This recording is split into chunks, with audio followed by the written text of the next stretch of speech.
If you're trying to grow a kingdom, you're not going to be able to do it if your castle's on fire. You've got to take care of your castle, you got to take care of your personal life and executing on all those things, and then you can go out and grow your kingdom.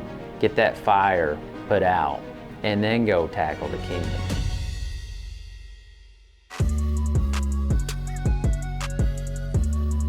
I think anxiety, for the most part, it comes from when we're living outside of our integrity. We're not doing the things that we know that we should be doing. So, for instance, like, I knew I was built for more, right?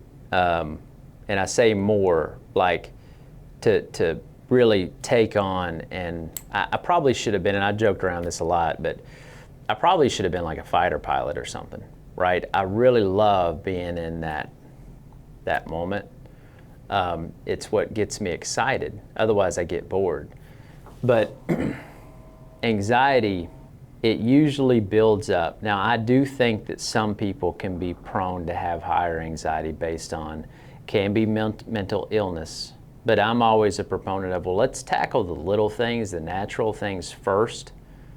And then if you're still dealing with it, then maybe you need to seek something extra.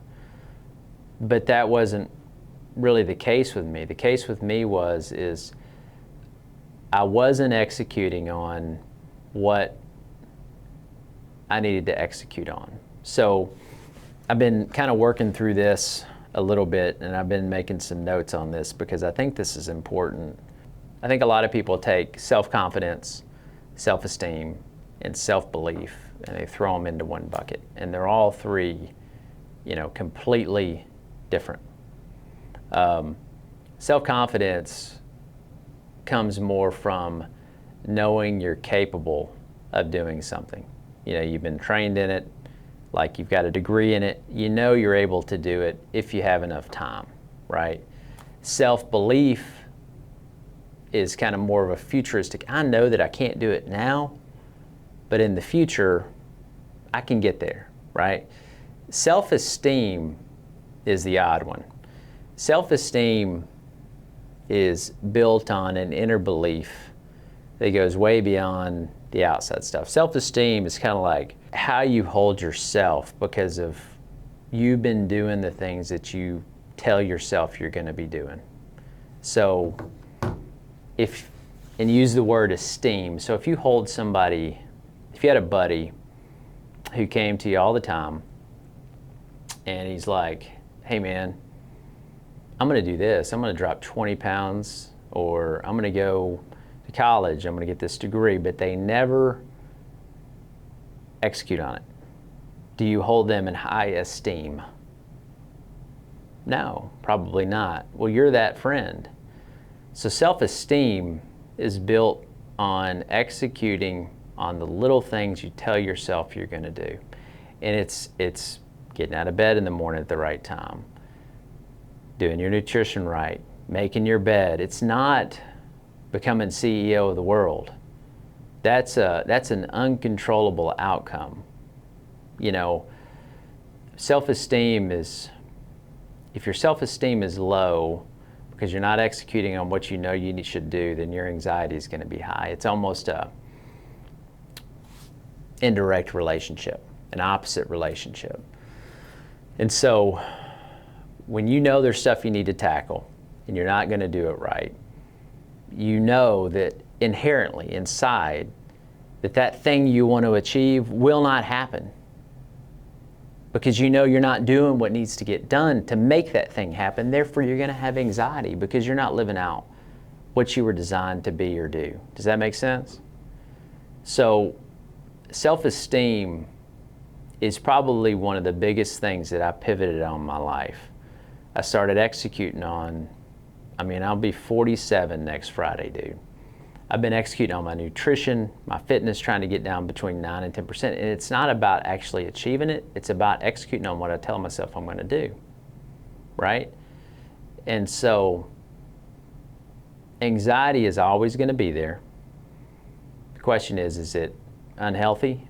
And if it's unhealthy, it could be a number of things. It's not a silver bullet. It could be a hereditary issue. But 9 times out of 10, It's because your spiritual's out of whack, physical, nutrition, personal, professional, are all out of whack. And I came up with this one the other day, man, which I love. But if you're trying to grow a kingdom, you're not going to be able to do it if your castle's on fire, right? So, you've got to take care of your castle. You got to take care of your personal life and executing on all those things, and then you can go out and grow your kingdom. And so if your castle's on fire, you're going to have some fucking anxiety. Blank that one out there. You're going to have some anxiety, right? So take care, get that fire put out, and then go tackle the kingdom, right? I don't know if that answered your question. Yeah, that was good. But people just don't realize. I'm trying to work with this right now on our 16-year-old. I think dudes are the worst about it. Our daughter Carter, she's a driver analytical. And buddy, she executes. And the boys I've seen, though, they procrastinate more. They have to be very intentional about, and you have to remind them more. And I think there's some development things there too, but I think there's some spiritual battles. I think as men, we were designed to handle business, to go out and do hard stuff. And when we do it, we feel great inside. Like, I don't want to go dig a ditch, but dude, if you go out in the yard and you do some hard labor, how good do you feel? It's almost irreplaceable. But how bad do you feel when you shirk those responsibilities? What do you try to do? You try to avoid it. You try to hide it or mask it with going out with your buddies or whatever. You know what I'm saying? There's a hollow thing that I learned there living in Vegas. I mean, dude, in Vegas, in my 20s, man, I was an animal. Like, I'm 47 now and I have a lot of energy. Imagine what I was like back then, and I didn't know what to do with it. VMI, I know that was God's plan because it kept me controlled, and he kept me tired because I was doing military, baseball. I sure as hell wasn't going to flunk out of engineering because I didn't want to hear somebody say, hey man, I knew you couldn't do it. Maintaining a scholarship. But when I got out there, man, I was playing golf 6 days a week. I was going out at night, had full head of hair back then, man. I'm a handsome dude. And I was completely miserable. I had a great job too. I was miserable. I was lonely. And I had some good friends out there too. What I mean by that is, it was like candy, man. I was eating candy all the time. It's not fulfilling. You get the meat and potatoes of life, like having a wonderful wife, having kids, handling your responsibilities. That's an irreplaceable feeling. It's just like meat. You enjoy steak. I mean, how good is a good steak, man? And then you eat your steak, you eat your vegetables, and then you have that dessert, and it feels right.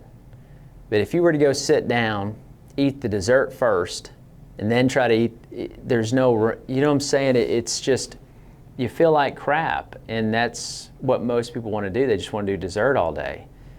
And they wonder why they have anxiety and depression, right? And I've done both, man. I think pretty much everybody has. I don't think my wife has. She does it. She's so good about that stuff. But men were built to do that. Therefore, I think the defiant side of them tries to go contrary. And women, and I love my wife. She has always just been so great to just be a good helper, right? And I think in a healthy marriage or a healthy relationship, the other one should try to outserve the other.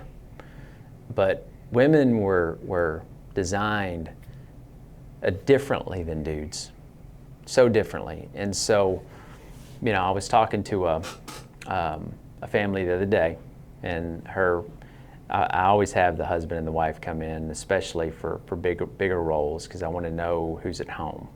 It's a wonderful woman. She's a very high driver, I mean, you can look in her eyes, man. I was like, we may need to hire you. But what impressed me so much was that she said, you know, I thought I was just going to be a career woman, have some kids, and just go back to work. But ever since I've had this baby, that's all I want to do, right? And admitting that's huge. And I said, dude, that's because that's how you were made. And that's awesome. Own that. You know, don't run from that. That's a great gift, and that's one of the most honorable things you can do in life is raise children.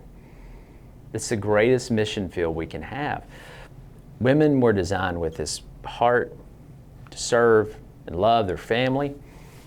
And I think that's where you see women struggle, is when they try to defy that and go do what the world tells them to do, just like when men try to go do what the world tells them to do. But when they get in line with that and they own it, both of which are honorable, and they try to outserve one another, then that's when you see fulfillment. It's never perfect. It's hard either way, but one of them is way more fulfilling than the other one. Especially from guys, is once you can get them to see it and become aware of it, you really see a big change go on in their life.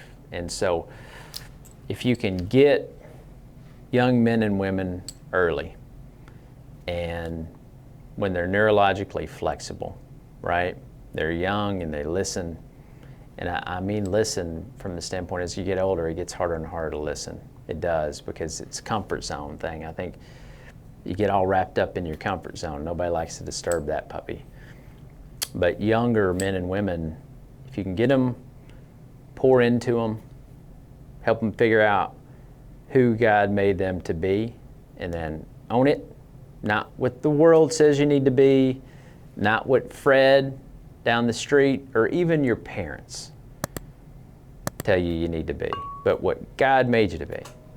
You can get them started off on a great path.